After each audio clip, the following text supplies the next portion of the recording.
Yo, yo, yo, yo, yo, what is going on, everybody? How's everybody doing today? Yes, sir. Thank you for tuning into today's show. And I forgot to cut something on back here.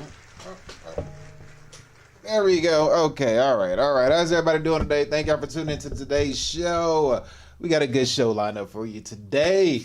All right, today we got a few topics that we're gonna go over. If you know, you know. If you don't, well, then you're soon gonna find out. All right, let me get that out of the way. I'm gonna tackle our four topics that we have for today of fitness, humor, the economy, and AI.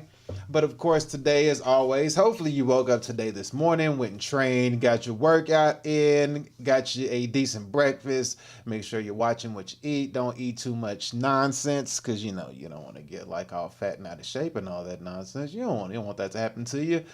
But yes, of course, we're going to tap into a few subjects today. And some of the big subjects I believe that we're going to go on is that I don't know if it was yesterday or today, a few days ago, but they said that Trump has found a way to do without USAID. So there will be no more USAID being supported to help whoever gets USAID. And I'm going to go in detail and we're going to read and look up exactly what that all implies and what that all entitles. And we're going to see where all the USAID has been going. So we're going to actually figure that out real quick and we're going to see if it's been going to the right place or not. Yeah, we gonna see. It might be good, might be bad, but we gonna see for sure. We gonna find out. And also, we also have a CEO founder. I forget what he's a CEO founder of, but he had a 9 year ago prediction about how he felt about AI and felt like it was useless and not a good move for us to have in the near future. And we're gonna see if he was right or wrong. Yeah, we're gonna see. We're gonna see if Buddy was right or if he was wrong or if he was just kind of, being paranoid. So we're gonna go ahead and top over that, and we're also gonna get into the muscle of the day as well. We got to get into those things. So with that being said, we got a good outline of what the show is gonna be. And if you want to support today's show, right there, if you can see it, there you go. There's the Cash App and the Venmo right there at the bottom of the screen. And just know that we are simultaneously streaming on Twitch, Kick, YouTube, and Rumble. So you can find my link tree on YouTube, Twitch, and Kick and Rumble. You can find them all over the place. Rumble is going to be the same name as the YouTube, Twitch, and Kick name. Actually, no, I'll take that back.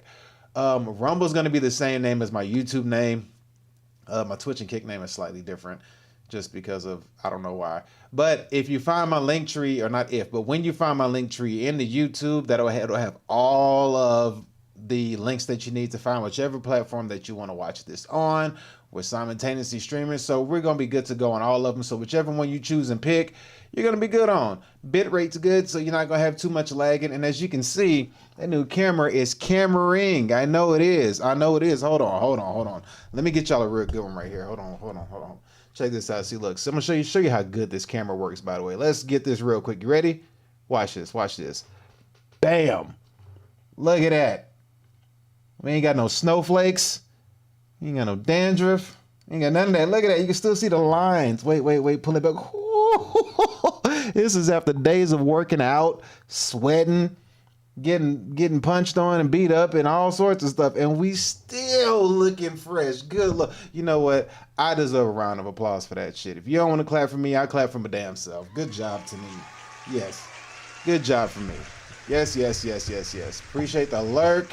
Queenie, how you been, by the way? Good to see you. Good to hear from you. Oh, we gotta fix that dread back there. Where is it at? It's sticking up. It's gonna be a distraction. Did we fix it? Let me see. Did we fix it? Yeah, we good. All right. Anyhow, let's go ahead and move into today's show. Let's not waste no more time. Let's get to it. Ain't nothing to it but to do it. So we're gonna start off. Let me make sure I got the banner up right. Oh, I forgot to fix my banners on this thing. I'll fix it later. Oh well. We'll get to the first portion of the show, the fitness part of the show. We're going to watch a couple of fails like we always do. No broken bones, no knees going the wrong way, nobody dying, nothing like that. But we are going to enjoy some fails. So let's go ahead and get this first video up on the screen and let's see what we got here. So let's go ahead and pull this up right there and change that banner from that to that. All right, we got that going good. Yes, and you can hear my voice loud and clear because I sound amazing. And let's go ahead and roll on and let's see how these gym fails pan out. Roll the footage. Oh.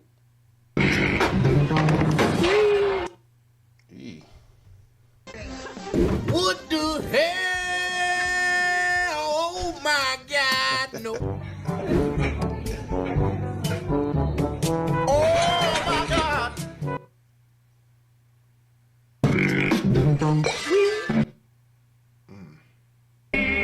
To another level. He needs some milk.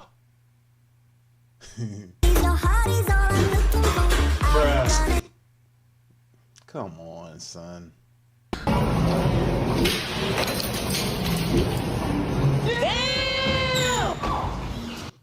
That don't matter. Oh, to the back of the neck. Oh. Okay, that was scary. She lucky she was on the Smith machine. Is that a Smith machine? I think it's called a Smith machine. Whatever she was on, because yeah, that could have been tragic. I'm not saying that even on a regular squat rack you would have still had something. Well, if you put something there to stop the bar from going down, that just could have been fatal. Let's just say it like that.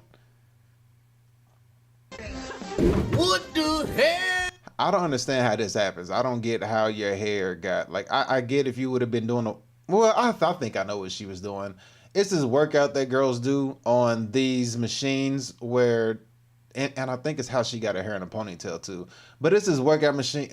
It's this workout that girls do. They tie like something around their ankle and they lean forward and do like a kickback with one leg at a time. So when they're doing a kickback, they lean their body forward. So when the weight is going up and down as they're doing the kickback, I could understand how the hair got. It does make sense now.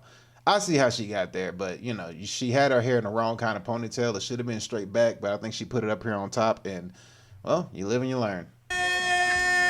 Oh my God, no. Yeah. Oh my God. And she took the whole thing off the wall, yo. Look at the whole thing came off the wall. Sheesh. Well, at least she's okay. You're thinking hard, ain't you? I don't know what happened. I don't understand how that even happened. Let's figure this out. What happened here? I don't see what went wrong. I don't think she had a clamp on her weights. I think that's what it is. There was no clamp on the end of the weights.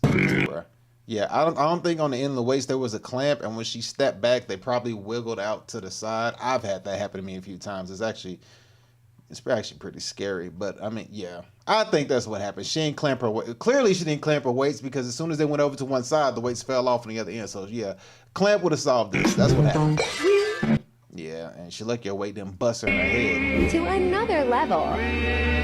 I want to know what workout he was doing to have all these weights on here. And if these are all 20s, this doesn't make any sense. This looks like a 20, and then this looks the same, but if every other one, I don't know what workout this is and why you hog up all the weights doing this. You could have used 45s and got the same weight on there with less weights, but whatever. He needs some milk. I don't think milk gonna help. All right, bro. What is you doing? Bro is wilding. What is going on with this? Like, seriously, man. We gonna look at you. What the fuck? What are you doing, bro? What the fuck? Like, seriously, what is this dude doing? This don't make any sense. Like, why would you, even for like clicks and views, and man, who knows? He probably got paid a lot of money because a lot of people watch this and are talking noise about it now, such as myself. So he probably laughing all the way to the bank with this antic that he pulled off. But still, like, who let him get away with this? Unless this is his gym and this is where he, you know, this is his place. But I just don't get it. Like, really, man? Bruh. I want to see the end of the video because it couldn't have went well the entire time. Something wrong had to have happened. Something had to have gone wrong. Like, at some point, the thing didn't go all the way down to bust him in his head. Maybe I don't know. Something had to have gone wrong. I want to see the whole video and see how it went wrong. I'm not hoping on his downfall, but you know, sometimes you just want to see what's gonna happen. I think they should have to pay for that. Because look, they added extra weights to a machine that already has weights. I think the other guy did the same thing too. See, they got weights right here and chains and stuff all on it, which means that they're adding weight to a weighted machine that has a max capacity for a reason. So they're adding more weights and then they breaking the equipment. Hopefully these are the gym owners or whatever breaking the equipment and not just regular people doing this. Because, I mean, you know, you running a gym or running a business, pretty sure that would piss you the hell off. Like, look, you can see it. He's got a barbell on the side. A barbell. He has a weighted plate on the side. He's got dumbbells on top of the weight clamp thing where you stick the weight in the pin to go. But there's a capacity for everything. And yeah, they just breaking it. But hopefully it's they stuff they breaking and not nobody else's. Ugh. That looked like a nasty hit in the back of the neck. That looks actually rather painful. Like it wasn't a lot of weight, but that could have went a whole lot worse. All right, well, anyway, at the end of the day, those are the fails on that one. But of course, even though they in the gym, as long as they protect themselves, I'm always gonna give people, the kudos and thumbs up for being in the gym. Oh, damn.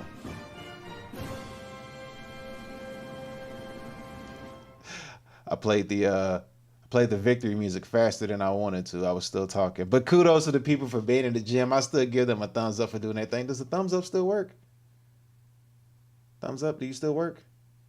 Ah, it does work. If you're on YouTube, hit the like button. It does still work. If you're on YouTube, hit that like button. Yes. All right, so let's go ahead and get over to our next video. So the next video is one more fail video. This one it's just one video. This one don't make no sense. I mean, what you think is gonna happen is not gonna happen. So don't worry. You're not gonna see some like Final Destination type stuff go down. You know what I mean? It's not gonna be what you think, because this is what I thought. Like, I had to read the comments before I watched this video. Let's go ahead and pull up this next video that we got right here. Buddy is on a leg press machine, and as you can see, look at how much weight this dude has on the leg press machine. I mean, you're waiting for the worst to go down. Like, seriously, you're looking at him like, who let him get away with all the, again, unless you own the place and that's your building, then it's different. It makes sense. But like, look at all this weight this dude has on here. This is beyond stupid.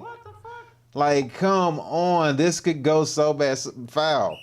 Something. Like, come on. Something. Man, let's just watch and see how it ends. All right. Let's go ahead and see how this pans out. Let's see if it ends better or worse. Here we go.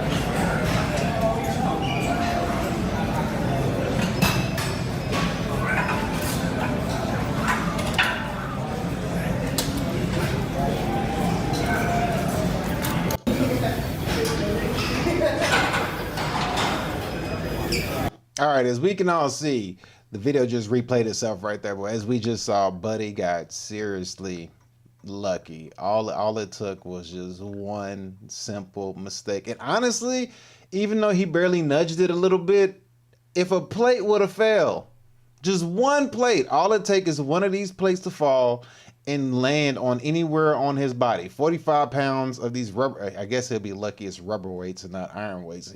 That's the only luck he get.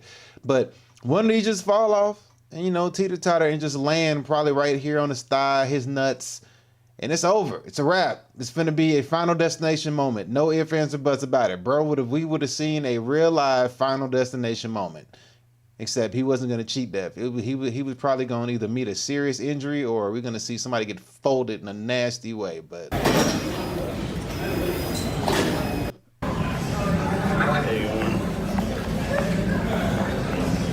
But that right there doesn't make any sense. Why would you have all that weight just to do this?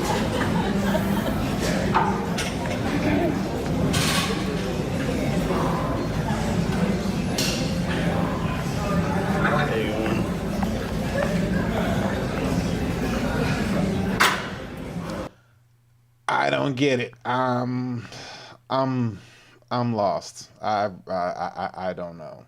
I have no clue why Buddy did that. Like, yeah. Normally, I would give him the round of applause for being in the gym. Normally, I would, but I'm gonna have to give Buddy the boo sound. He's trash for that one. Yeah, that was an utterly complete waste of everything. Time, weights, just the whole nine. It didn't make any sense. But he's just, yeah, that was stupid. But anyhow, moving on to the next slide, we have the muscle of the day. All right, you ready for the muscle of the day? I am. Yeah. Where is it at? There we go. All right, so we got the muscle of the day coming up right here. We're going to go into the muscle of the day, and the muscle of today is going to be the quadratus lumborum. That's right, the quadratus lumborum. Yes, yes, yes, it is that muscle. It is basically, let's get a better look at this. Let's get a better look at it. There it is. There's a better look at it. There's the quadratus lumborum. There's a better look at it right there. So the quadratus lumborum is going to be basically your lower back muscles, you know, I like to call it the backache muscles, the back pain muscle, the lower back pain muscle, you know what I mean? It's the one that usually hurts us a lot.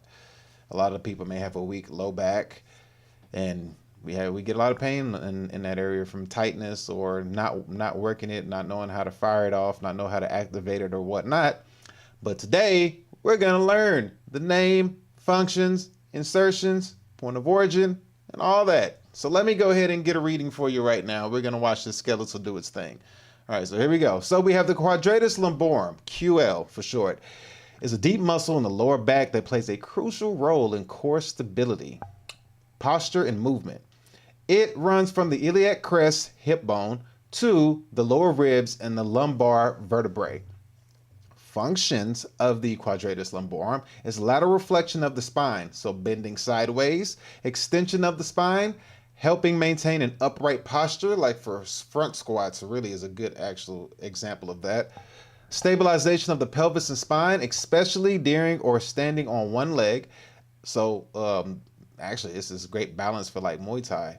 Assist in breathing by anchoring the lower ribs. Common issues with the QL are tightness or pain due to prolonged sitting, poor posture, or overuse, lower back pain that can radiate to the hip or the upper glutes, imbalance from muscle compensation, so not using the muscle the way it's supposed to and compensating it for using another muscle to get the job done, and how to strengthen and stretch for the QL is going to be strengthening exercises will be side plank variations, suitcase carries, which is holding a weight on one side, deadlifts and Romanian deadlifts, bird dogs for core stability. Stretching and mobility for the muscle would be standing or seated side bends, as we see, child pose with a side stretch.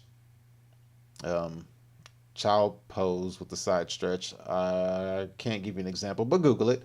And then quadratus lumborum release using a foam roller or a lacrosse ball. Yes, that is going to be all of your stretching mobility. That's your function and how to strengthen the quadratus lumborum. It is one of those muscles that is very, very, very important in our bodies, just like the rest of them. They all have their place in time. We have to know how to use and utilize all of them.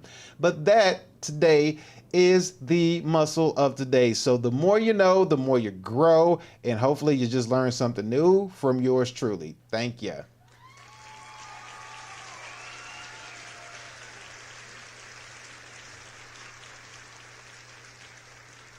And also, shout out to the anatomy lab, fair use, for using that example of the muscles and the skeletal so you can see what it looks like from an actual anatomy point of view, so you can get a better idea and understanding on what and how it looks and what the purpose and uses of it are for.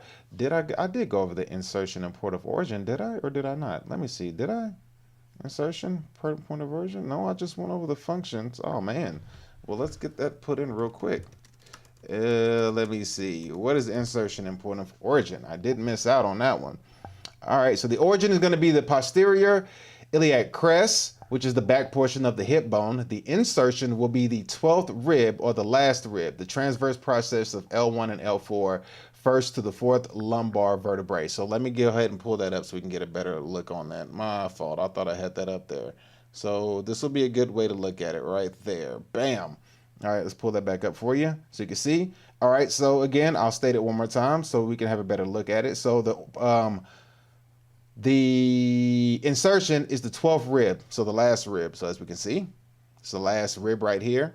And it's the transverse process of L1 and L4, first rib to the 4th lumbar vertebrae. And then I'm going to pull it back here. Bam. And then the origin is the posterior iliac crest, the back of the hip bone. So as you can see right back here, it's on the back of the hip bone. So you got your origin and you have your insertion to understanding. This position allows the QL to play a key role in spinal stability, lateral flexion, and assisting with breathing. So you want to strengthen this muscle, and you also want to make sure that you utilize this muscle because it's a very helpful muscle that helps with breathing as well. Your traps are also a muscle that can help with breathing as well. Anything in your back is your posture, so make sure you have a strong back, nice, up tall, erect, but also a flexible back as well, because you don't want to bend. You don't want to have the issue of trying to bend over and tie your shoes and you can't because it hurts, or you bend over and you're like, oh, you do the old man grunt, or you can't stand on one leg and put a shoe on or put a sock on with one foot and put the foot back down. They have that on social media, the old man test or the old person test, whatever you want to call it. Stand on one foot and put your shoe on or something. If you can't do that, if you can't bend over, touch your toes, or just have any kind of flexibility in your back, you want to also keep it flexy as well as strong. All right. So now that we got that out of the way, we do have, oh, wait, let me give myself a clap for that one as well.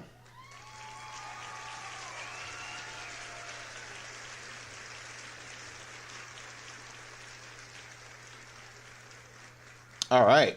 Well, that is going to be it for that portion of the show. That is the fitness portion of the show. We're going to slide on over to the humor portion of the show, where we are going to sit here and get a little bit of humor, whether it's regular humor, dark humor, whatever, what have you. We don't discriminate. Anybody can get it. So whether it's funny, dark, racial, whatever, we don't care. Skinny, tall, short, fat, everybody gets this work. So if you're sensitive, go elsewhere until further notice. We'll be done here in a quick second. But with that being said, we're going to pull up our first little video that we have for dark humor. We're going to see what's going on with this buddy. We have a person going up a flight of stairs, and we're going to see how the flight of stairs ends for him. So let's go ahead and pull this up on screen. We got Buddy here. He's going to go up the stairs, and let's see what happens. Oh, no. When I came down.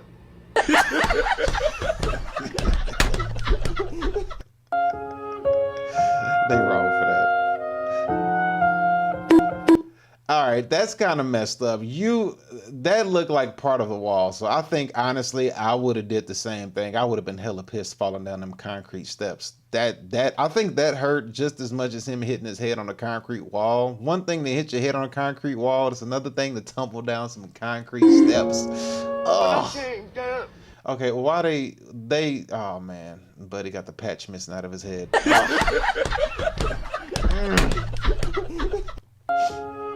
Well, his head is throbbing, boy. It was an unexpected thought too. Boom. Oh. And then he ducked afterwards. That's when you know it hurt. You know it hurt like hell when he ducks after it, but then when he ducks, he's on some stairs, so he has to go nowhere except backwards, unfortunately. And he takes the tumble. Oh my goodness. Oh boy, boy, that looks painful, bro. It's bonk. Oh gosh, I know that hurt. Boy, I know that hurt. That really hurt. You hit your head on a slab of concrete going up some stairs and you wasn't expecting it. I would have did the same thing though. I agree, because I didn't. This does not look like. Yeah, whoever did this is evil. Whoever made this house design, straight evil, pure evil. I mean, oh gosh, oh man, that hurts. Yeah. But hey, shout out to him though. All right, so the next video that we have for you, this is going to be, we have a business owner. Yeah, it's a shout out to everybody that is a business owner that is going in business and doing their thing in the business world, because we need people like you. And there's nothing better to be, own your business, run your business, and find a need to help folks. And this guy right here, he used his problem thinking skills, and unfortunately, the internet thinks that they're diabolical. Let's figure out why this said individual's problem solving skills is diabolical. He's just running a laundromat. What could go wrong? Here we go. Only Laundry. We specialize in only washing your white laundry, so your linens, socks, and undershirts will look fresher than ever. By focusing just on white laundry, our prices are 25% lower than the other guys. Plus, get an extra 10% discount by singing our slogan at the register. Hope to see you soon. Hi, it's Tom again from the laundromat that's been in the news. And I really want to apologize. I definitely should have realized that the name, Whites Only Laundry, sounds racist, is racist, and that was not my intention at all. But we've changed the name and fixed the problem. Whites Only Laundry is now No Coloreds Laundry. It still gets across that we can't wash colored clothes without any of the racial connotations of whites only.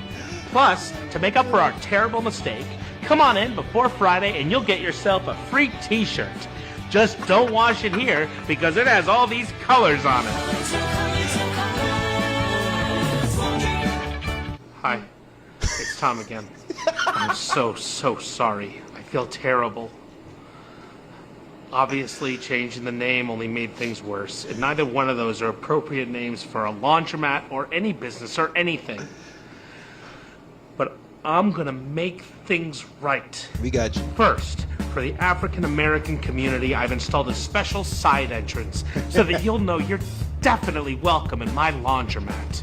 Also, I've set aside separate but equally powerful washing machines exclusively for your use in the back of the laundromat, although they still only wash white clothes. And this time, to ensure I don't upset or disrespect anyone, I'm naming it after myself. And since my sister just had a baby, everybody come on down to Uncle Tom's Laundromat. Whites Only Laundry. We specialize in only washing... He can't get it right.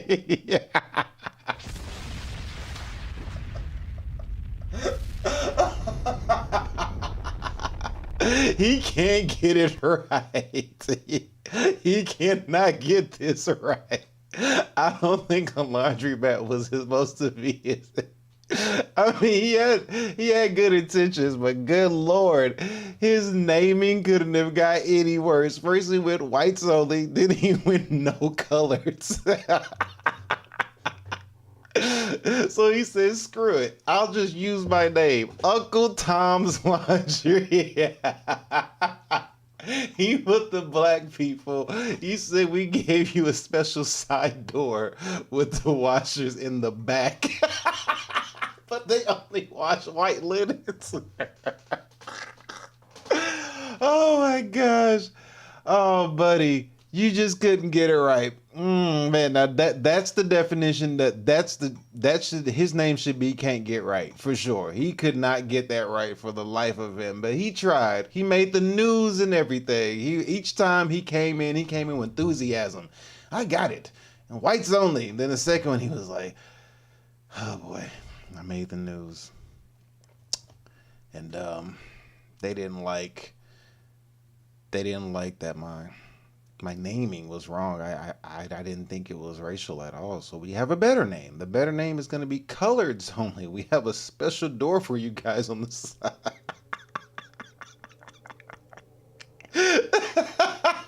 I'm have to watch it again. Let's go back. All right, Tom, take it away. Washing your white laundry, so your linens, socks, and undershirts will look fresher than ever. By focusing just on white laundry, our prices are 25% lower than the other guys. Plus, get an extra 10% discount by singing our slogan at the register. Hope to see you soon. Hi, it's Tom again from the laundromat that's been in the news, and I really want to apologize. I definitely should have realized that the name Whites Only Laundry sounds racist, is racist, and that was not my intention at all. But we've changed the name and fixed the problem. Whites Only Laundry is now No Coloreds Laundry. It still gets across that we can't wash colored clothes without any of the racial connotations of whites only. Plus, to make up for our terrible mistake, come on in before Friday and you'll get yourself a free t-shirt. Just don't wash it here because it... We give you a free t-shirt. No colors laundry. Oh my goodness. Poor Tom. Oh my, he's trying his hardest, man. You can tell he's trying, man. Tom has a good heart. I think Tom has a good heart.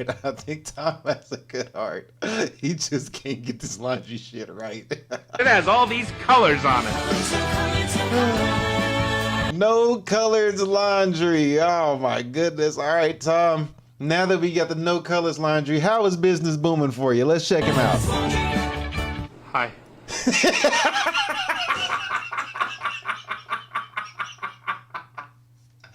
He's kidding. Look at his face. Oh my God, they running Tom through the ringer. Can a man just make a business name without it being racial? He's trying. He's not thinking nothing bad. He's like, I got a laundry idea. We're going to get these linens clean and we're going to name it Whites Only. He couldn't do that, so he said Coloreds Only. I mean, he can't win. It's like first he had nothing but white people at his place, then the white people left, and then the Coloreds Only. Then it's like I don't know how to make this work. It's like he went with his name. Oh, Tom, it's gonna be all right, buddy. You got this. Let come on, Tom. Cheer up. We know you have good intentions, my friend. Come on. Let me hear you out. It's Tom again. I'm so sorry. Don't apologize. I feel terrible. Obviously, changing the name only made things worse, and neither one of those are appropriate names for a laundromat or any business or anything. You had good but intentions. I'm gonna make things right. What you got? First, for the African American community, I've installed a special side entrance so that you'll know you're definitely welcome in my laundromat. Also, why is there a special side entrance? The front door was right here and the side door was right here. Oh my God, Tom. Oh my God, the side entrance was about 10 feet from the front door. What's the difference? Oh my God, Tom. Oh man, Tom, you got a good heart, buddy. I think you have a good heart. I've set aside separate but equally powerful washing machines exclusively for your use in the back of the laundromat. So he got exclusive laundry. Wait, he got exclusive washing machines for the black people in the back of the... Although they still only wash white clothes.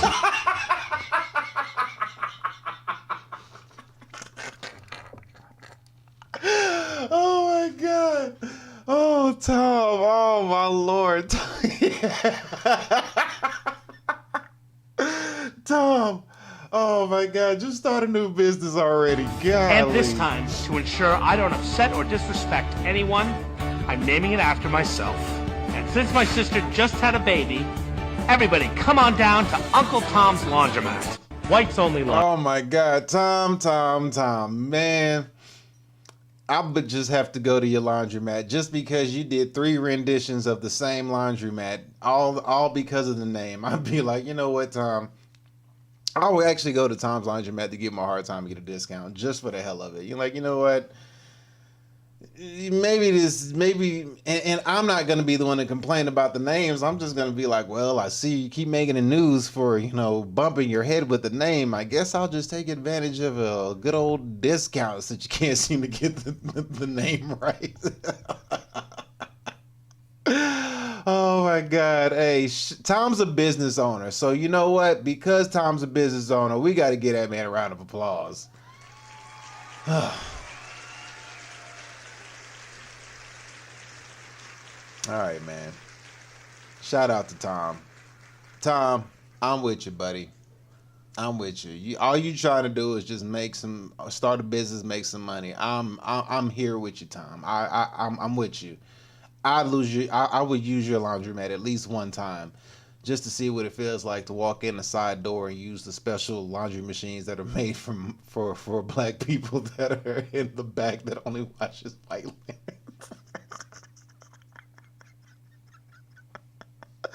Okay, all right, I'm done. All right, moving on to the next slide. The next slide we have of an independent wrestling company. I don't know what it's called, but we have the guy who comes out. He's got a Deftones t-shirt on, by the way. Shout out to him. Shout out to the Deftones. But Buddy's in a independent wrestling company or whatever it's called, and he has his own entrance and his own style, which you got to have your own style and your own swagger when you're doing wrestling. So let's check out his wrestling entrance and see how this man carries himself. Here we go.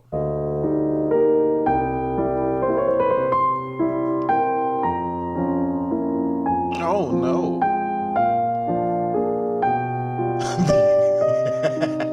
All the other kids walked off.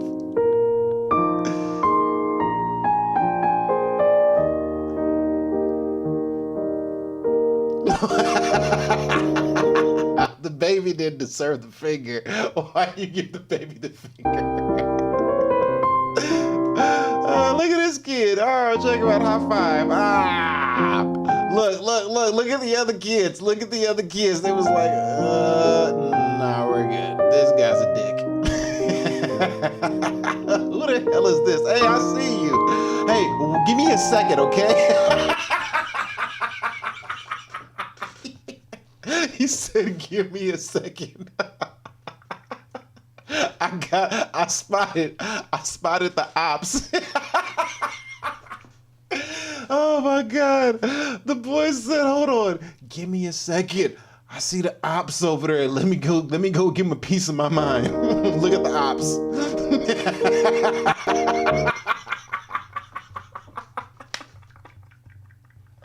Oh my goodness. Oh, shout out to this dude. I don't know who he is, but if y'all find out who he is, send him to me. This wrestling entrance is classic. Oh my goodness. Kids, look at the kids. They was like, no, he good. Jimmy's crying. Yep, Jimmy's crying. He done hurt Jimmy's feelings. Look how he's staring down Jimmy. Look at little Jimmy. I bet Jimmy won't do that again. Look at him, staring old Jimmy down. He's like, damn, I ain't mean to break his heart. Fuck it, I gotta stay in character. This is what got me. Who the hell is this kid? I see you, baby. Give me a second, okay? Hey, where's the ops at? Right there. There's the ops. What is his wrestling name? Oh my goodness. Oh boy. Oh man, the creativity on this one, I don't think anybody in wrestling's ever took it to that level before, so allow him to be the first. Somebody in the comment section said the baby deserved it. That's not right. That is not right. Oh my goodness. You know what? Because of that wrestling interest, buddy, you get the victory music for sure. Yes.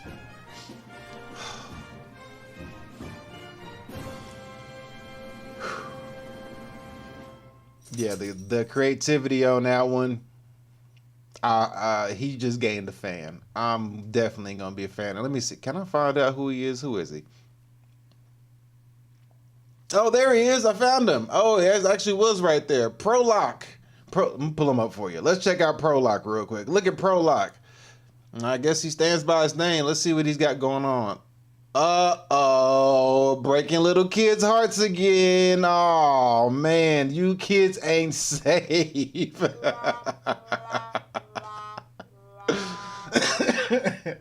Y'all are not safe, boy. Prologue don't play. You kids are in trouble. Oh, man, we got any more? What we got? Oh, look, another kid. Can you see it? There it is right there. Look, he broke another kid's heart. Oh, man.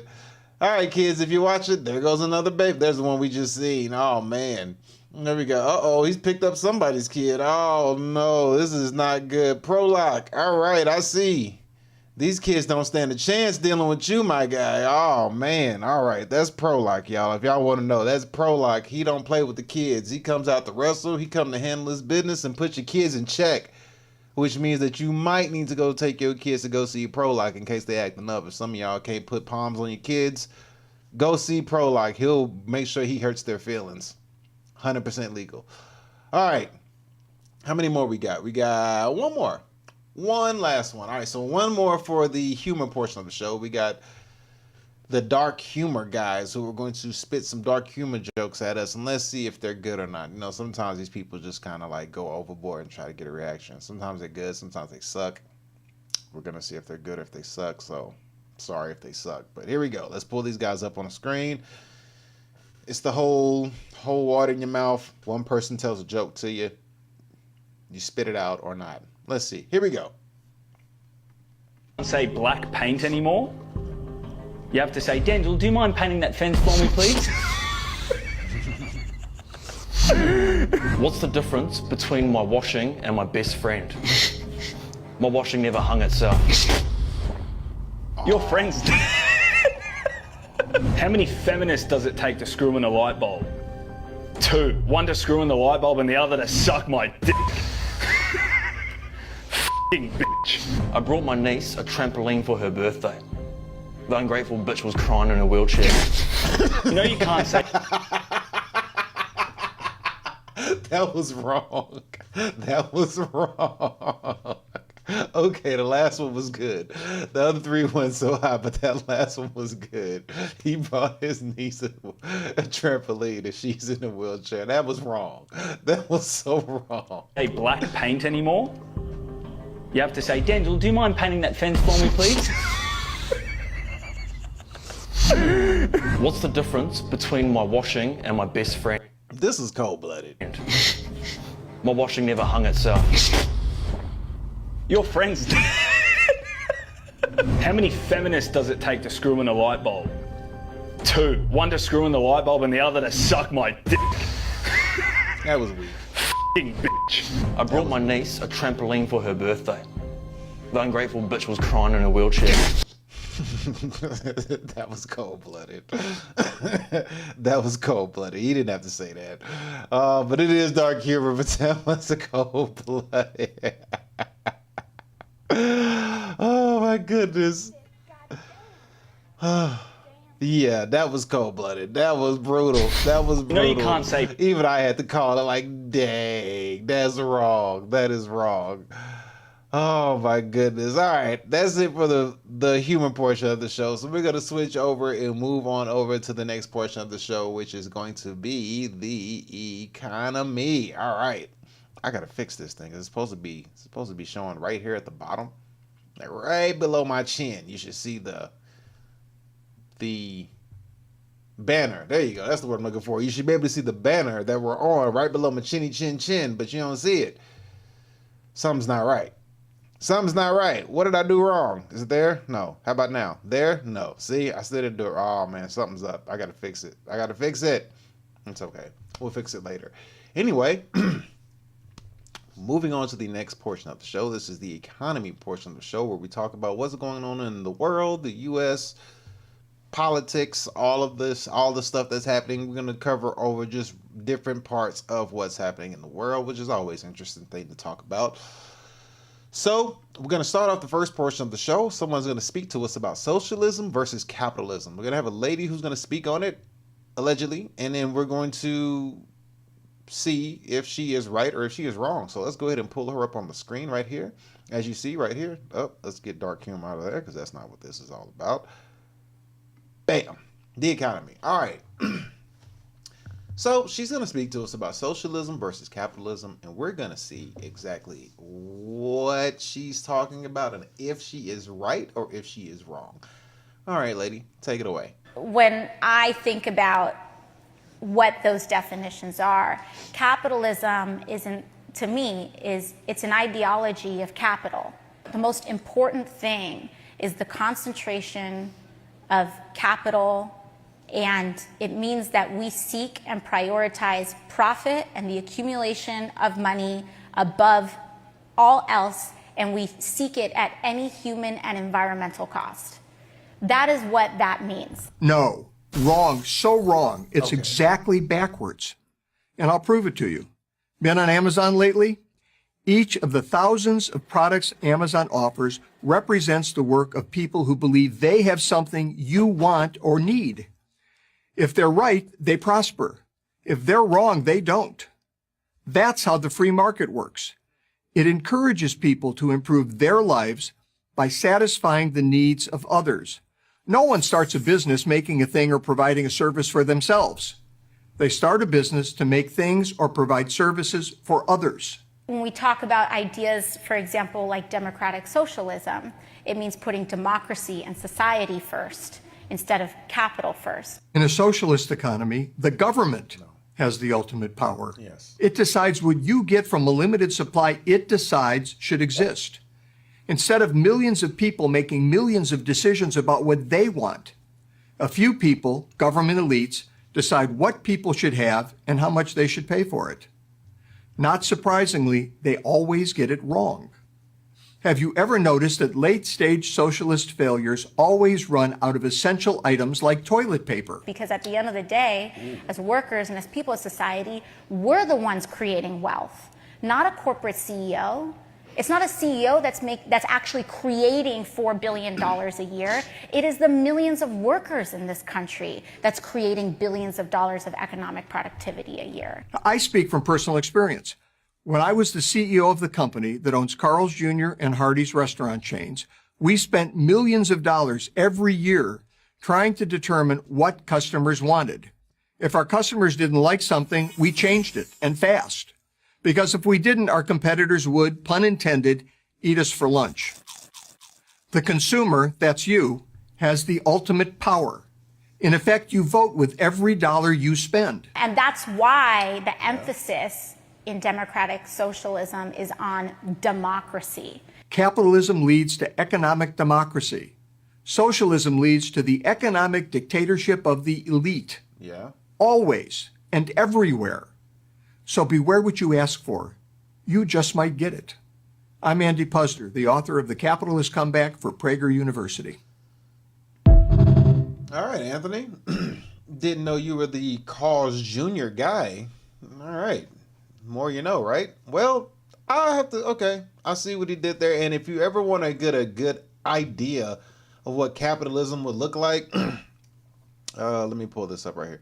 If you ever want to get a good idea of what capitalism looks like in a nutshell, go watch a movie called In Time. It's a movie with Justin Timberlake where the people had time on their hands, and their time didn't start till they turned 25 years old. So at 25 years old, you stop aging and your time starts. And I think you started out with like 5 years on your wrist or something like that, or 10 years on your wrist or something like that. You start out with X amount of time on your wrist at 25. Once you hit 25, though, you don't age physically a year over that. So Justin Timberlake there was a scene in the movie where he was, there was this fine woman in the house with him, but it turns out it was his mom. His mom had him, and she never aged past 25, so mom still looked good. So in that movie, basically, you had different classes, and however much more time you had, you were able to go to different classes of life. And basically, the elites had it all, and the have-nots had not. You know what I mean? And they didn't have a lot to, bargain for, and everything they did, they were in a hurry because time was a currency. If you run out of time, you drop dead on the spot. Nobody cared. Cup of coffee cost time. Lunch cost time. A snack cost time. Rent cost time. Clothes cost time. Anything you wanted cost time. Everything cost time. You know, so you want to rob somebody, you rob them for the time on their hand, you know. And there was a scene in that movie where Justin Timberlake had ran into a particular dude who had centuries on his arm. And of course, the guy who had centuries on his arm, he was being hunted down by, I guess you can call them government handlers or whatever you want to call them, like government employees, however you want to look at it. And before the dude ended up deleting himself, he gave Justin Timberlake all of his time on his arm. So now Justin Timberlake has all this time. He decides to go to the upper class tier of people, the more richer people with a lot more time or money or time, basically. So as he was going to different classes, he would have to use the time to get him to a different class of society. You know, once class of society costs 10 years. To get to another class of society costs 20 years. Get to another class of society costs 50 years, so on and so forth. Well, there was a part in there where he got to a different class in society, and he got out the car, and immediately the first thing he started doing, he started jogging. And he was jogging, and he stopped. He was like, he looked at his hand. He goes, In other words, because he didn't ever have a lot of time on his hand, he always had to run to get to where he needed to get to because time was of the essence.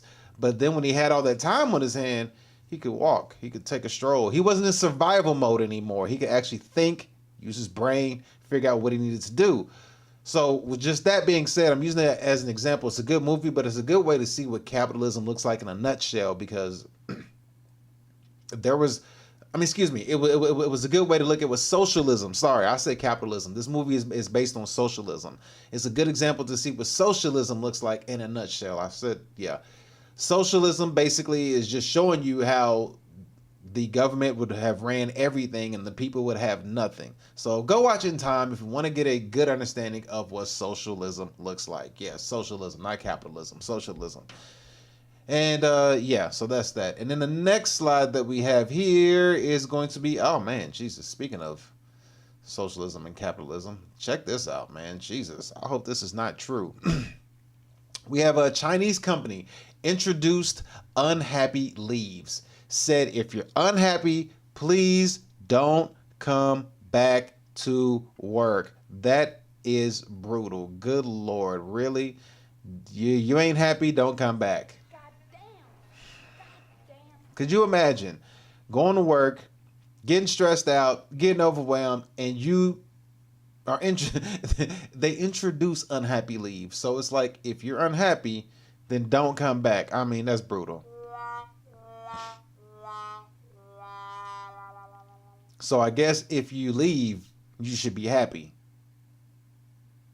But if you're here and you're unhappy, then just leave and go be happy. That's brutal. That is brutal.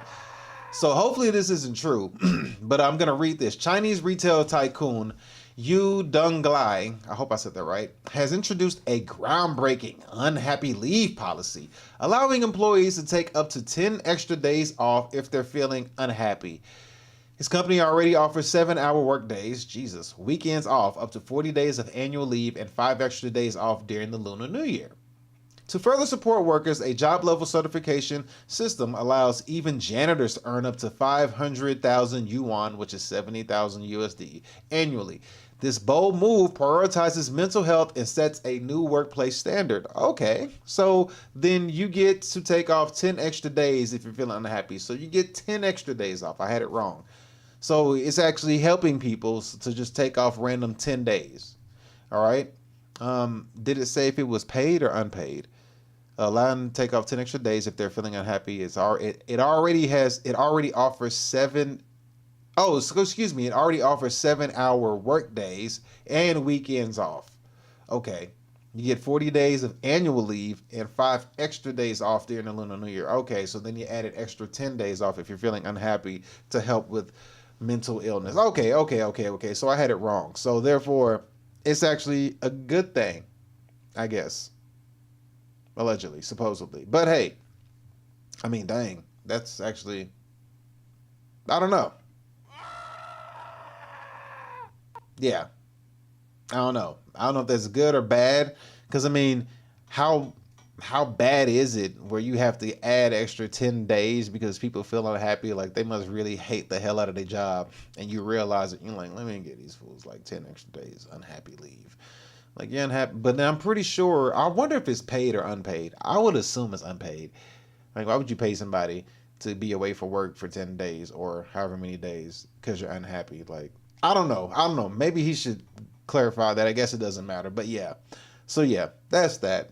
So China has introduced that into some of their stuff. Not all places, but some. So hopefully, you know, I don't know. I don't know if that should trickle down to help mental health. We'll see. We'll see. I mean, that one I'm just like, if that's the case, just go be an entrepreneur. Screw all that. If that's the case, just be an entrepreneur and just grind your ass off at that point. Like, seriously. All right, now we're on to another continent. Meanwhile, in Africa, Jesus, let's see how they doing over there. Let's check it out. All right, so here we go. We have a gentleman right here by the name of Pano Kalo, Burkina Faso. I think that's his name. All right, but let's see what he says. So he says this right here. He says, any woman who exposes her nudity on social media will pay the fine of 3,300 USD and go to prison. We're Africans. The president of Burkina Faso,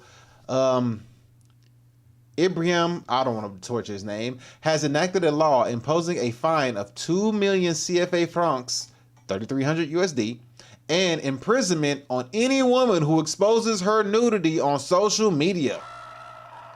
He stated that Africa is known for upholding its culture and religious values, and he does not support the Western-style moral decline.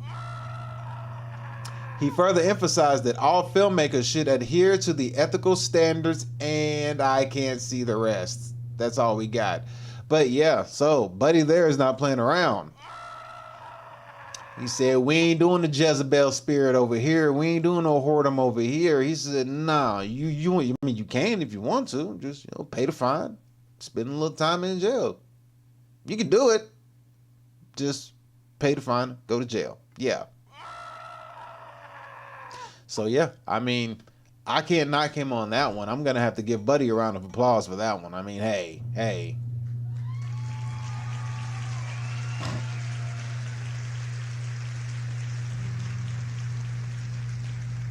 I mean, I'm just curious why he chose the number 3,300. That's one thing I would say. Like, why did you choose $3,300 as a fine as opposed to like 3,000? Like, why 3,300? It's like so precise on how much. But hey, it is what it is. But I mean, I guess that would just say that they're monitoring your social media page at that point. And, I guess OnlyFans won't exist over there on that side of the world. So, there's that. Yeah. Yeah, he said he's not dealing with the moral decline. He already sees what's going on in the other world, so he's fighting back. So shout out to him for, being a martyr for his country. So shout out to him, man. Shout out to him. In the meanwhile, for those of you who don't know, there has been a massive earthquake that's been going on across the world on the east side of is it east? Over there in Taiwan, Thailand, and how do you say the word? Myanmar? Myanmar? Those places. They have been having extremely bad earthquakes that have hit and has caused some extreme ruckus. So we're going to pull up what some of it looked like. Here is going to be one of a skyscraper that was felt. So Bangkok felt this 600 miles away. And this earthquake, it hit Myanmar, and it hit minutes later in Bangkok, which is 600 miles away. So you can only imagine how bad Myanmar got it. They must have got it brutally if 600 miles away, Bangkok, Thailand feels it. That's pretty brutal. So let's go ahead and pull up and see what it did. And we're going to take a look at the effects of an earthquake. Not going to show anything graphic, but just to show you how this looks. So here we go. Let me pull this up on screen. All right, so we see people here that chilling at the pool, and let's see how this thing pans out. Let's see. There's no sound to it, so I'll be the sound. So I'm gonna see here. I think Buddy, who just stood up, kind of felt something weird. As you can see, he's standing up looking suspicious. And that, yeah, you see him? He's like, something ain't right. That feels off. And there's the water. The water's starting to act up. Oh man, look at that. Is terrible. Oh wow. Oh no. Uh-oh. Yeah, that's not good. Oh, and then the glass broke. Oh, the glass broke. Oh, yeah. That is scary. That's super scary. Then there you go. There goes the floats or whatever they was on, and the cushions are going over the cliff at the edge. Man, could you imagine being that high up and having an earthquake hit? Like, sheesh. That's not cool at all. That right there should be a reason why you want to live in a house on some land as opposed to like in a skyscraper in a city. Because that right there would suck. There's nothing that you could do. Look at this. Oh my goodness. Let's see. I think I have some more. Do I got some more? Okay, so here's a different angle. I'm not sure if this is the same building. Oh, here we go. Stop. I'm not sure if this is the same building or not, but here's an angle of another, looking at somebody else's a high rise or whatever, and you're seeing the water fall off the edge, how we saw from the other place, but we're gonna look at it from a different angle. But I'm not sure if it's like they're looking at the same building, but you get the idea. But here we go.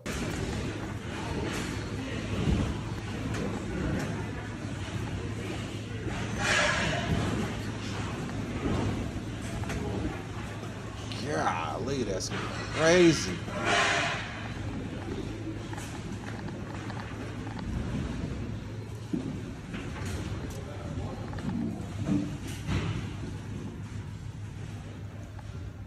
Yo, that is wild. Could you imagine? Could you imagine that, man? That's terrible. That is not. Yeah, that's very unfortunate. And then there's some more that we have. Here's another angle of some more stuff right here.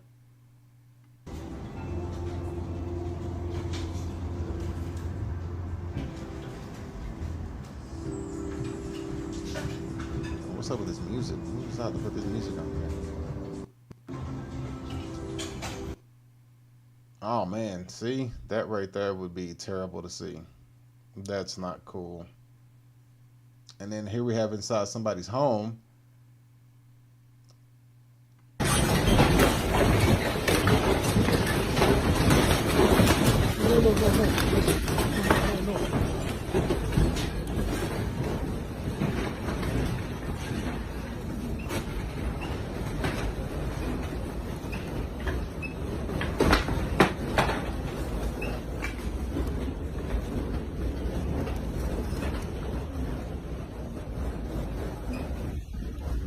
Man, that's got to be unsettling, dude. Like, there's nothing you can do. Like, look at this. Can you imagine just seeing buildings just leaned over? Like, golly, that's wild, yo. Oh, my Lord. Man, look at this. This is terrible, man. So, man, hearts and condolences, man, to those people going through that. That's very, very, very unfortunate. Let me see if I can find one more. Let's see what we got. Oh, we don't want to see that one, buddy. And this one right here shows the whole building collapsing right there from behind them from the earthquake. Oh.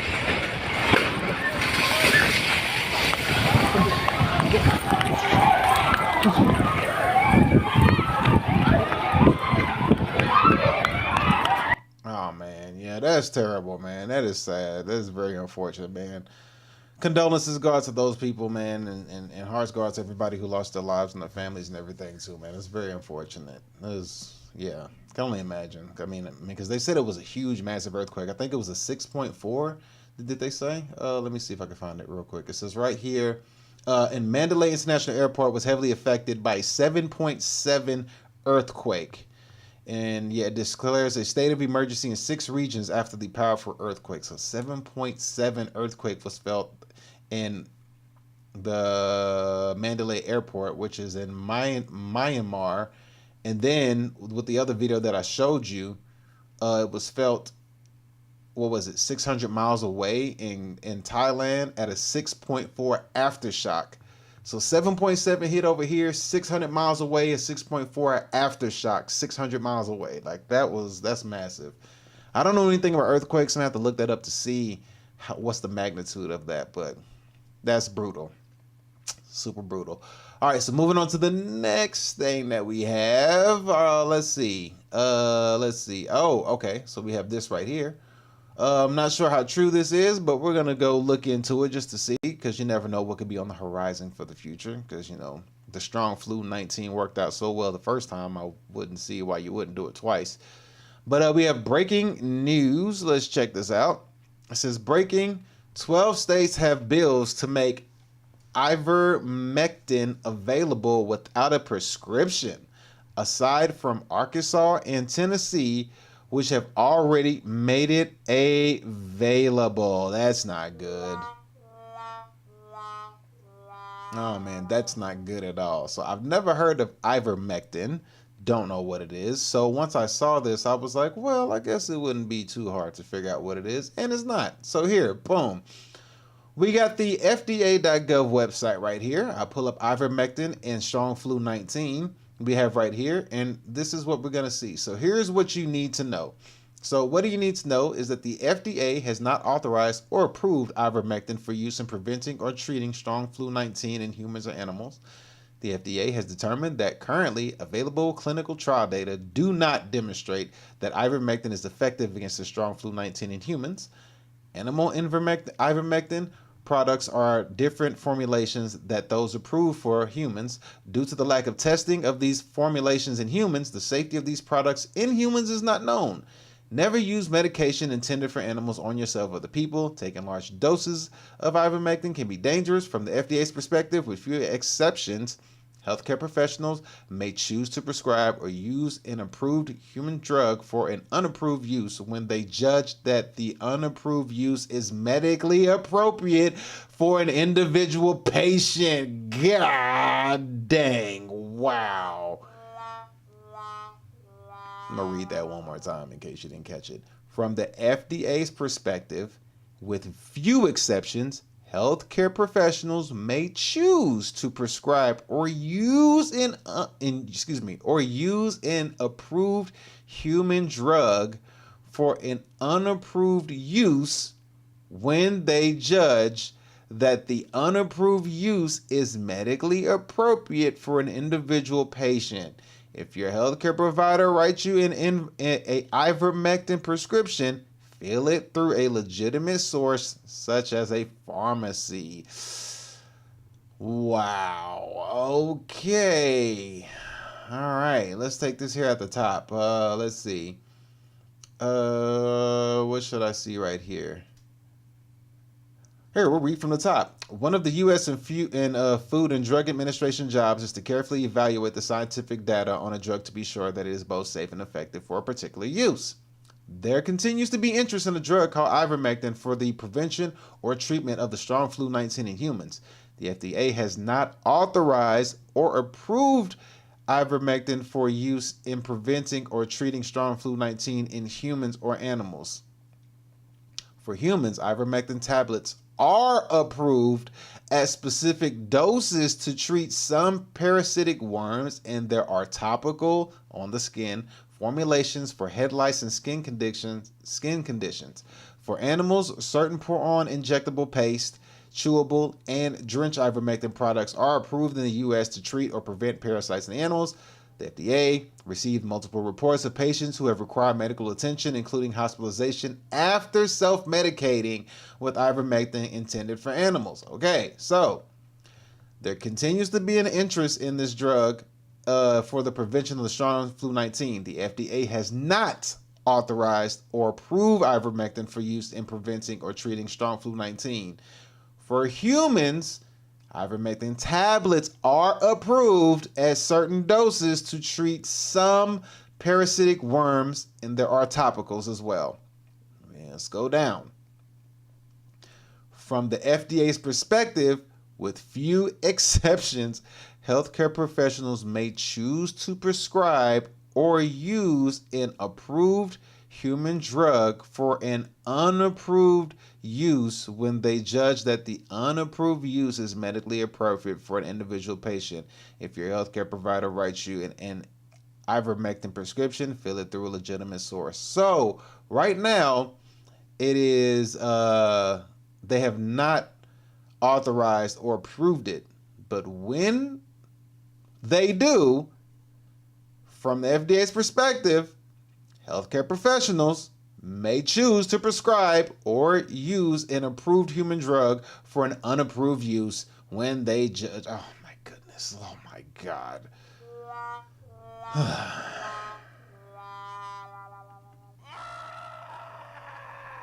Yep. So just be on the lookout for that. Let's see. How is it used? Ivermectin tablets are approved by the FDA.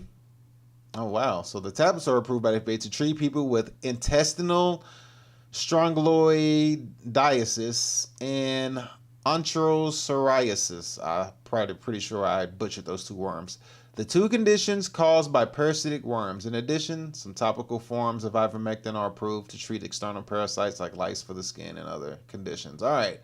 So right now, let's see. Current CDC guidelines produces practical recommendations, information to help people at risk and range. Okay, cool. All right. So right now, as we know, ivermectin is not authorized or approved for preventing strong flu-19 in humans or animals. But when it is, from the FDA's perspective, with few exceptions, healthcare professionals may choose to prescribe or use an approved human drug for an unapproved use when they judge that the unapproved use is medically appropriate for an individual patient. Now, let's see. What do we have? The FDA has received multiple reports of patients who have required medical attention, including hospitalization, after self-medicating with ivermectin intended for animals. I ain't never heard of this stuff, so I don't know how people are self-medicating with it. Oh, boy. Yeah. Yeah. I don't know what to say about that one. I mean, just... you heard it here first. That's all I got. You heard it here first, man.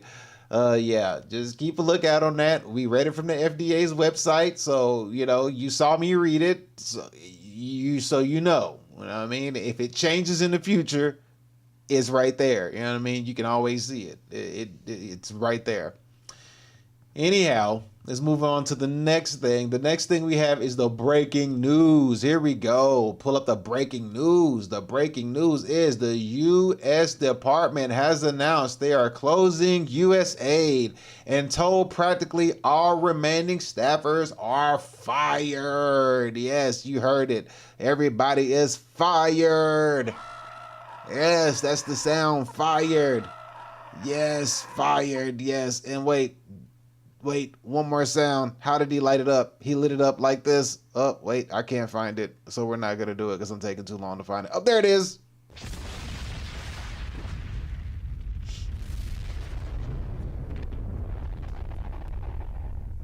Yeah, that's what he basically did to the USAID. All non-statutory positions at USAID will be eliminated. Rubio, Musk, and Trump were able to accomplish this by merging USAID with state and subsequently eliminating it from within. Genius move, they say. We won. All right, so USAID, what exactly is it? Now, you hear USAID going off of what your assumption would be, which I had to too, but then I said, let me stop assuming. Let me look into it and see exactly what it is. So I did. I went in, and this is from the BBC.com. It's news. It's not prawn. Get your head out the gutter.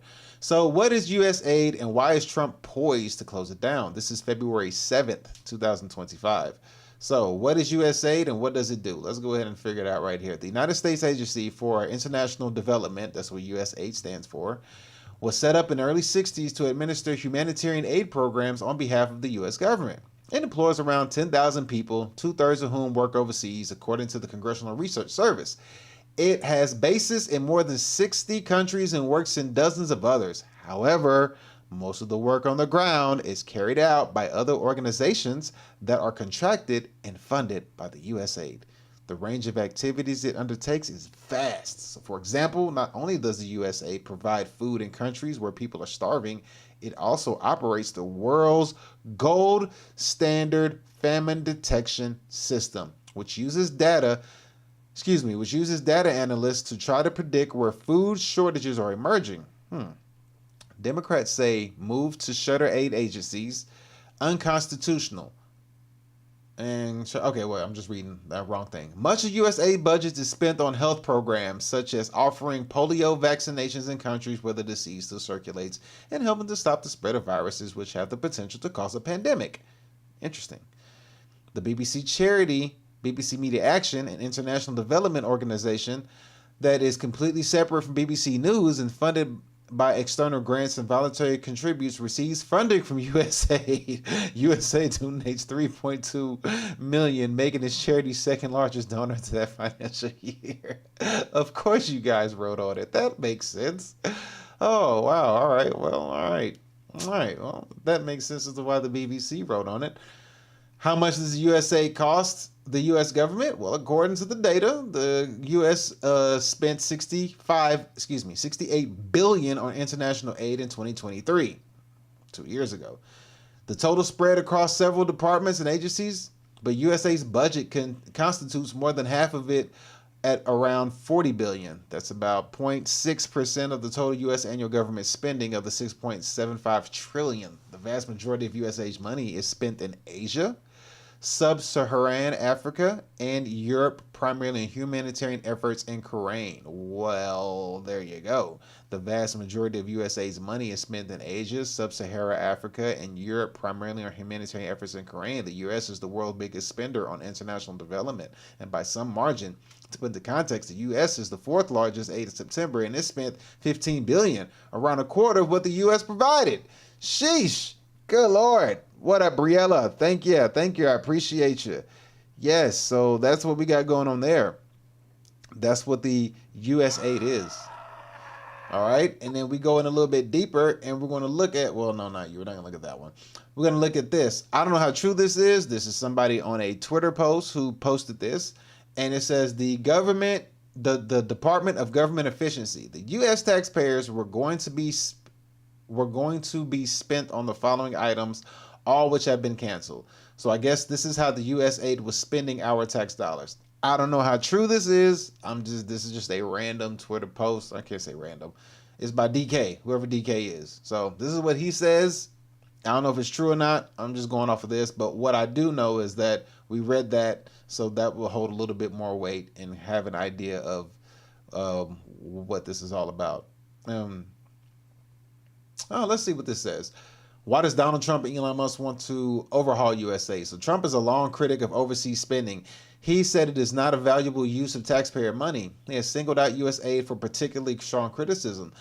The White House has published a list of USAID's projects which it said were evidence of waste and abuse, including a grant of $1.5 million to an LGBTQ group in Siberia, $2.5 million for electrical vehicles in Vietnam, and $6 million for tourism in Egypt. Critics have disputed how administrations have framed this spending. For example, the Egypt project, which began in 2019 under Trump, lists water, education, transportation aid projects for the North Sinai region. After returning to office, Trump signed an executive order that put almost all international spending on pause for a 90-day review.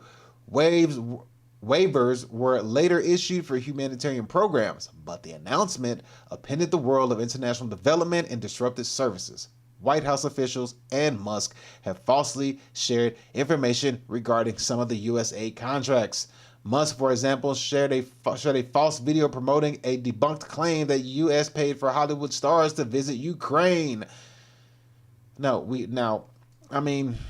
that's true or not, however, we do have to take into consideration this part right here.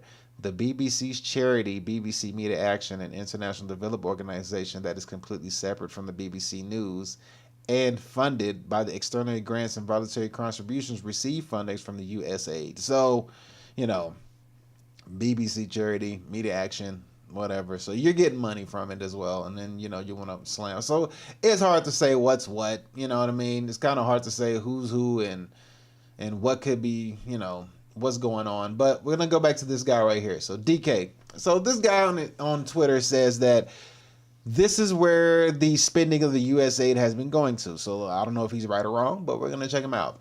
$10 million for a Mozambique voluntary medical male circumcision. Okay. $9.7 million for UC Berkeley to develop a cohort of Cambodian youth with enterprise-driven skills. $2.3 million for strengthening independent voices in Cambodia. $32 million to Prague Civil Society Center. $40 million for gender equality and women empowerment hub. $14 million for improving public procurement in Serbia.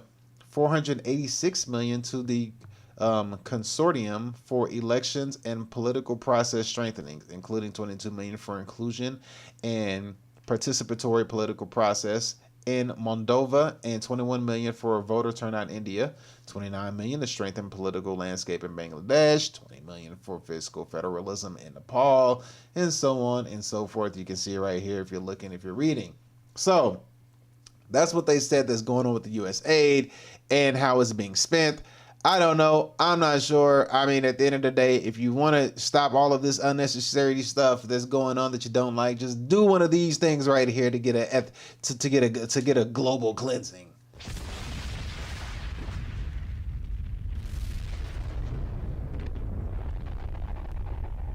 All right, and that's how you handle that right there. That is how that'll be handled.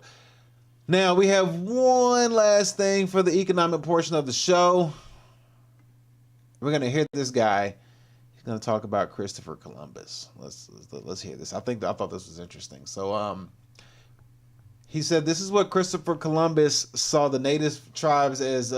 This is what he wrote. So this is stated about what Christopher Columbus wrote. So I want you to hear this and listen to this, and then just think about the world that we live in now. This is pretty brutal. Here we go. Darkest things I've ever read in history, and it's about Columbus meeting the natives. In his letters, he writes, "They are very simple and honest and exceedingly liberal with all they have, none of them refusing anything he may possess when he is asked for it. They exhibit great love towards all others in preference to themselves." He says, "They are the best people in the world and above all the gentlest, without knowledge of what is evil, nor do they murder or steal. They love their neighbors as themselves, and they have the sweetest talk in the world, always laughing." After saying all that, he then writes, "They would make fine servants. With 50 men, we could subjugate them all and make them do whatever we want." Is that not the most brutal thing you've ever heard? Like, I just don't understand how we got to that point as humans. How did we let... This is one of the dark...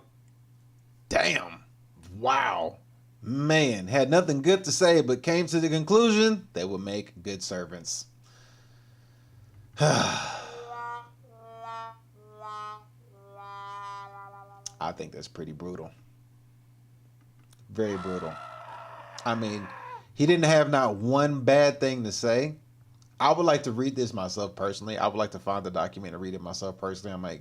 I might scour to go find it, because, the internet, you never know what could be true and what's not. But if that is true, what was said, he had nothing bad to say about nobody. And if you listen to how everybody was living, everybody was loving thy neighbor. Everybody was taking care of each other. Everybody was happy and positive. And he said, with a crew of 50 men, we could make all of them do what we want. They would make fine servants. Sheesh. Good Lord, bruh. Man came over there with a mission and intent, and need I say he succeeded? But however, if you look at the way the world is being ran now, think about that. Think about how, they try to make you think how history is portrayed, and how people keep these long,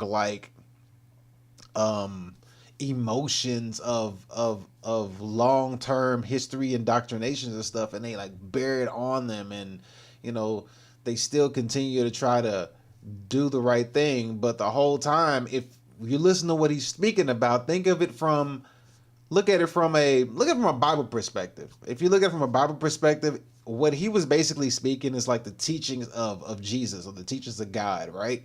And then it was like, you have somebody come in and was like, man, those teachings are so good. You people are fantastic and amazing. You'll make good servants. And boom, succeeds. Let's hear darkest things I've ever read in history, and it's about Columbus meeting the natives. In his letters, he writes, "They are very simple and honest and exceedingly liberal with all they have, none of them refusing anything he may possess when he is asked for it. They exhibit great love towards all others in preference to themselves." He says, "They are the best people in the world and above all the gentlest, without knowledge of what is evil, nor do they murder or steal. They love their neighbors as themselves, and they have the sweetest talk in the world, always laughing." After saying all that, he then writes, "They would make fine servants. With 50 men, we could subjugate them all and make them do whatever we want." Bruh. That's brutal. Straight brutal. So yeah, I just want to play that. Just so you could think at some point in your life, take matters into your own hands. Grab life by the balls and, take control of your life. Don't allow nobody to take control over your life for you. It's up to you and how you choose to handle it. Make sure you're able to, discern people that you deal with, because that's how some people may perceive you. Being nice, being kind all the time, and then trying to use guilt to make you feel a certain way in order to manipulate you to act a certain way. Don't get treated like that. Don't allow that to happen to you. Grab your nuts and hold them with both hands, and let people know who you are, what you stand for, and create the own world that you want to, create your own existence, create your own world, create your own utopia for you and the ones that you care for the most, and then help protect and provide for others. All right. With that being said, we are on the last slide of the day, or not last slide, the last segment of the day, which is going to be AI. AI is the last segment. We've only got a few slides on this one, so this one will be pretty quick. This won't take us much long. Economy was the long one today because I had a few things to say. But this one's going to be very interesting. We have actually, let me pull them up on the screen. And let me change that banner real quick before I switch over. All right, here we go.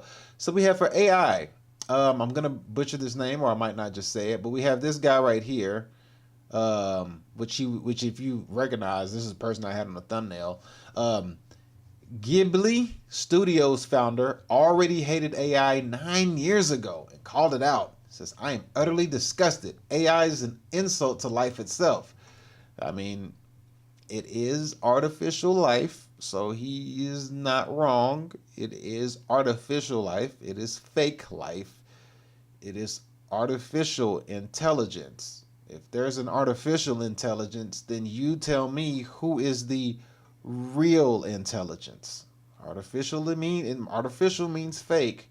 So if there's a fake intelligence, who's the real intelligence? And everybody feels like the fake intelligence is going to outwork and outmaneuver and outproduce the real intelligence.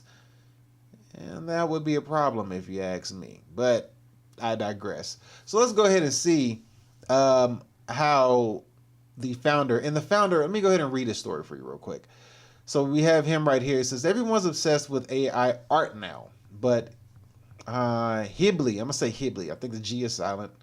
Ghibli Studios founder saw it coming. His reaction was brutal honesty. He says, "I'm utterly disgusted. AI is an insult to life itself." And then there was a documentary that they did where the legendary director watches an AI-generated animation and reacts strongly. He says, "I'm utterly disgusted. I would never wish to incorporate this technology into my work at all. I strongly feel that this is an insult to life itself." He also adds, "We humans are losing faith in ourselves." That right there is a bar. That right there is a bar. And as a matter of fact, I can actually pull something up, which is a prime example of AI. Of humans losing faith in themselves or each other, however you want to look at it. But yeah, let's see what he says. They have let's see right here. Alright, so right here that they're talking about it. The companies talk about it. They're speaking in a different language, so I don't want to sit there and have you read everything. But basically, they're trying to pitch something to them, pitch a drawing, have an AI draw for them instead of them doing the drawings. If you know anything about like old cartoons back in the day, we had like old Bugs Bunny, Daffy Duck, Porky Pig, Yosemite Sam, Elmer Fudd, like the old school cartoons, your Betty Boops and all that stuff. it was a bunch of drawings, and then you would turn the page in the drawings, and the drawings would come to life as the, you know what I mean? That took a lot of, you know, human effort to do.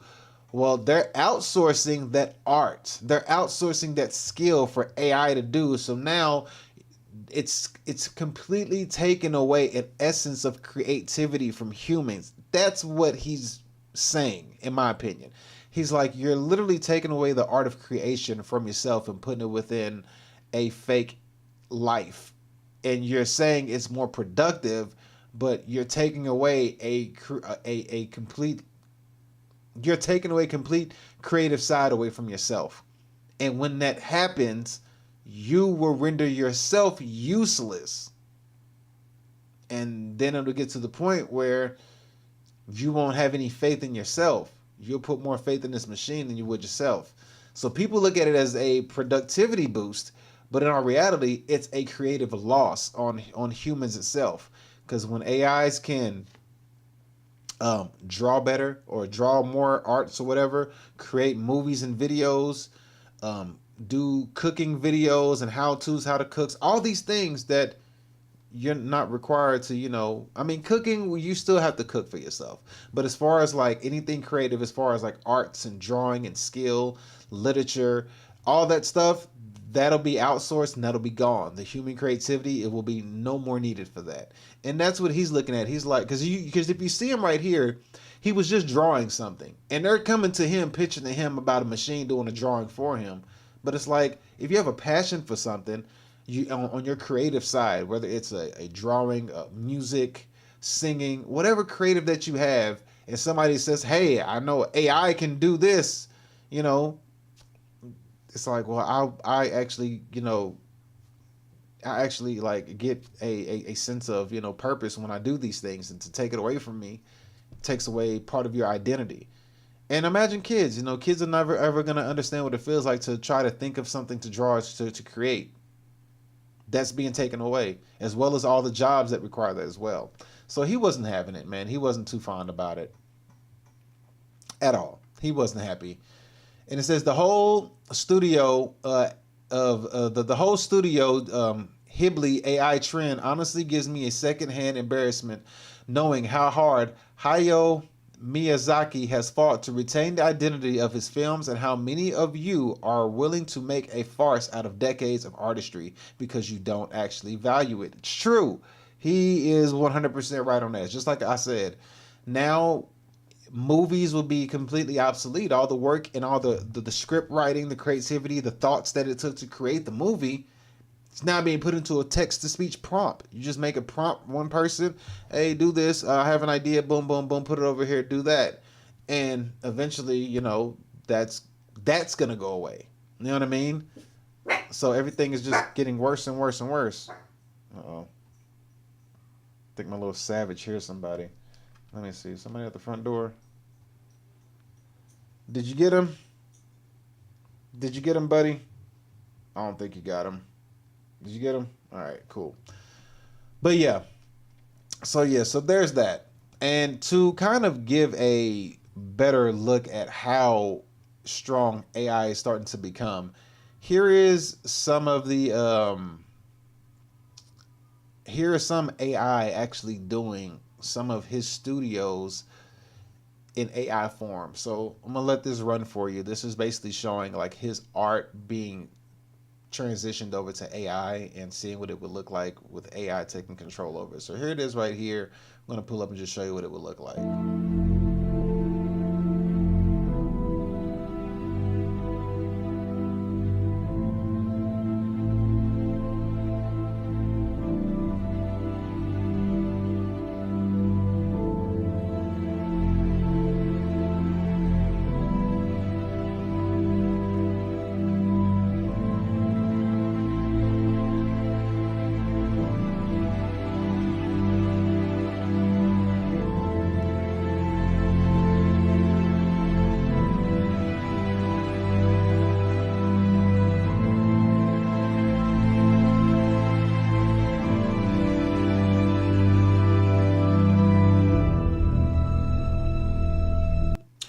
you imagine living in a world where people don't understand that humans used to draw these things out? Like, you're watching this whole clip, right? And if you can understand, like, people used to draw these out, hand drawn, and put them together. The emotions, the crying, the happy, the sad, the environment, the elements. Humans used to write these and draw these out. The creativity and skill and attention to detail that took being completely wiped away and erased. Could you just imagine how that is and how that looks? It's just, it's sad that children in today's world, they're not going to experience that anymore. They're not going to understand what it feels like to be able to draw or create that's being taken away from them. They're not. They won't understand the creativity that they have inside themselves. They won't ever be able to see it. They won't ever be able to experience that side of their creativity because it's being replaced with AI. Because they're not going to see the point of drawing something. It's like, I'll just have AI draw it. Well, color it. AI color it. You know what I mean? Like, it just takes it away. It completely takes it away, and it's actually sad. It really is sad. If you really think of the big picture, kids are gonna be the ones who are not gonna know what it feels like to see what it feels like to draw a truck, or to draw a car, to draw a house, or to draw anything that's being taken away. And it's just like, to color or something, understanding how to color, how to, calligraphy, use a calligraphy pen, all these things just being taken away. So yeah, there's that. And then we also have, well, it's about the same thing. I'm not going to show that. It's practically the same thing. And then we have right here showing the engine AI of China having a breakthrough. No, stop. Then we have next, we have the, let's see what we got right here. We have engine AI from China goes next level with a new breakthrough in body movement. So let's go ahead and check this out and see how these new robots are showing new forms of body movements as they break through in AI. So here we go.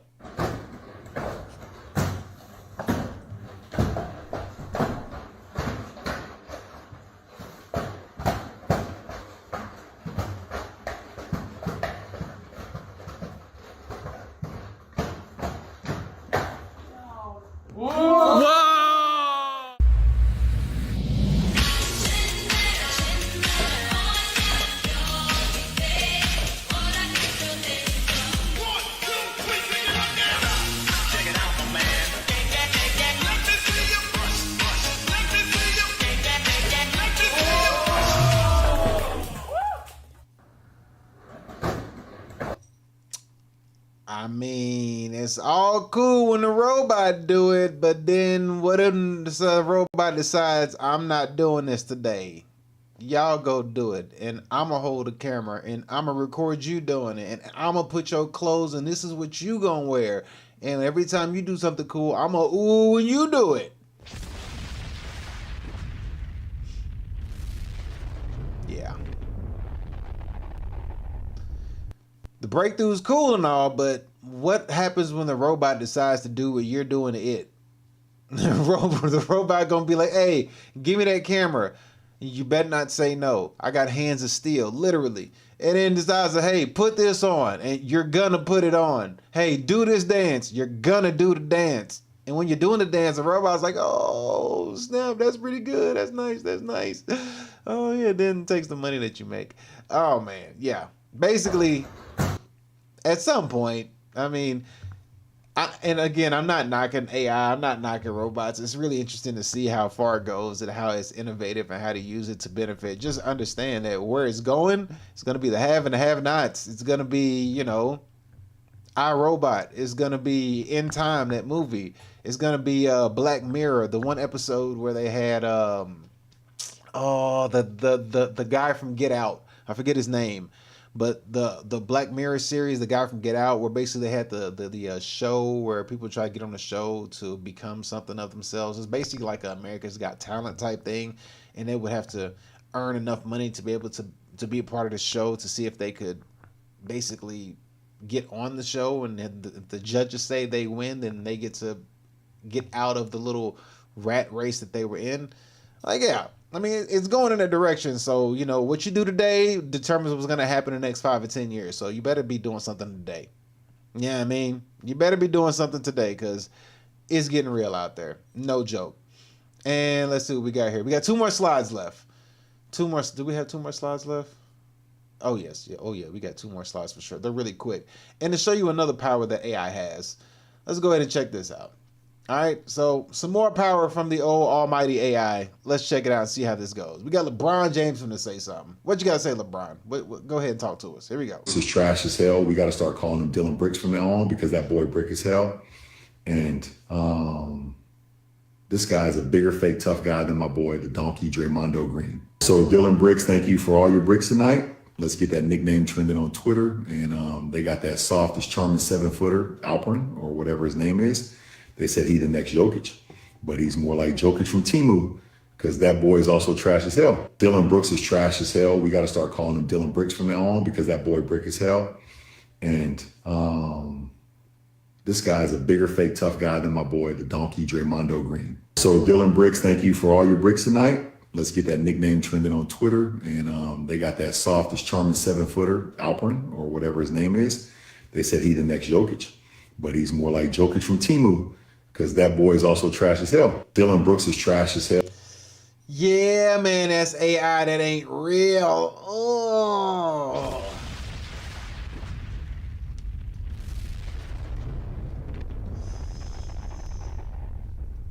Yeah, it's pretty bad. I mean, you can't even tell at this point. I mean, in the next 3 years, by the time 2030 hit, it's a wrap, boy. 2030 hit, it's gonna be a wrap. You can't even tell. Like, look at him. Like, let me turn the sound off. Like, if you sit here and look at this, you can't tell if that's really LeBron or not. Like, if this was on mute and you're watching this, would you even know that that's AI?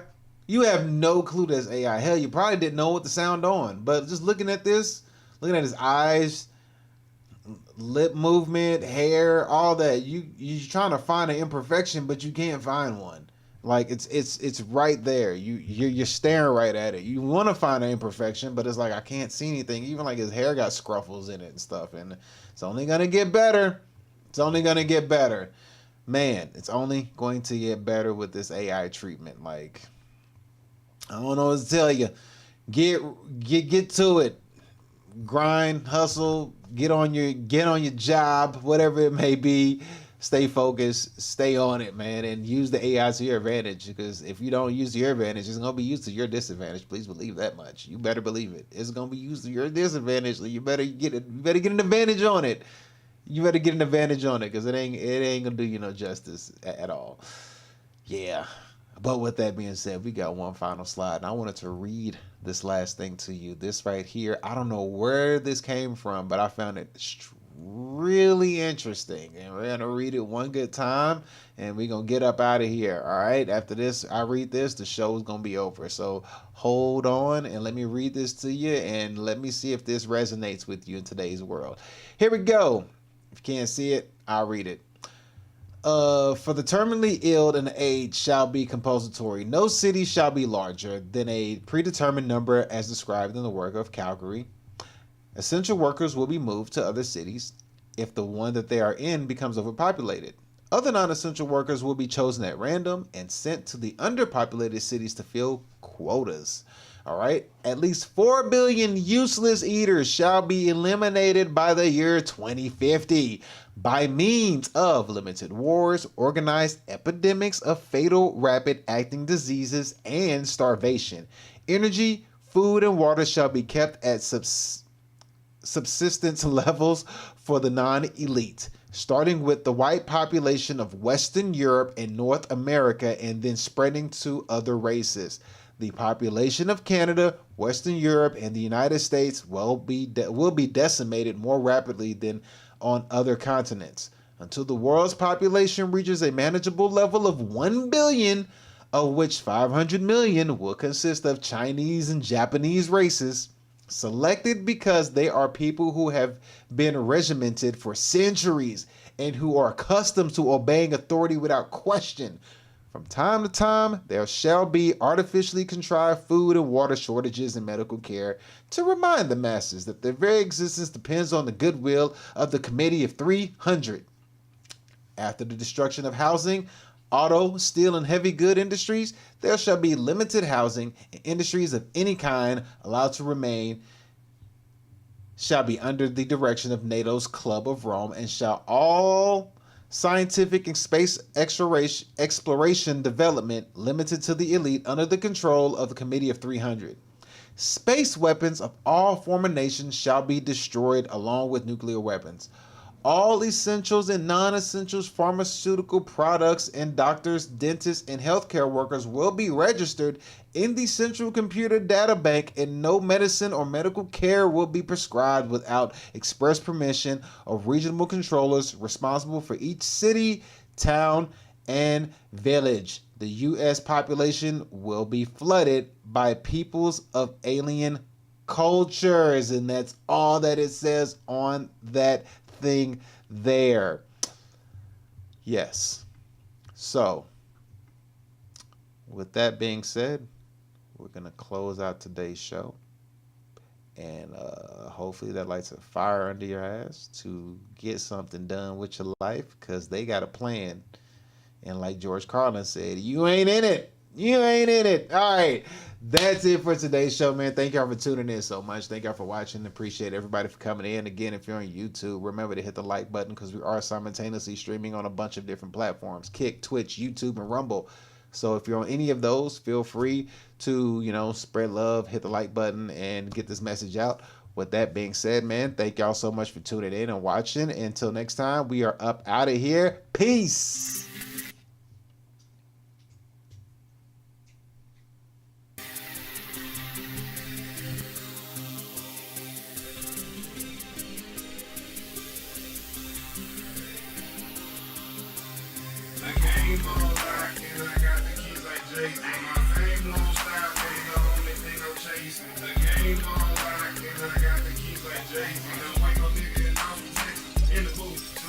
I'd rather be in the studio than in jail or on the street. Talking the wrong, coming off your teeth. Got that one hit to quit and knock you off your feet. It's big on, baby, I'm obsolete. Pockets chunky like cottage cheese. Real nigga, I just gotta be. Smoking weed that don't gotta see. Used to be a hustler prodigy. I love when people say they proud of me. I'm eating good, smoking broccoli. Taking over blocks like Monopoly. Only fuck the ones that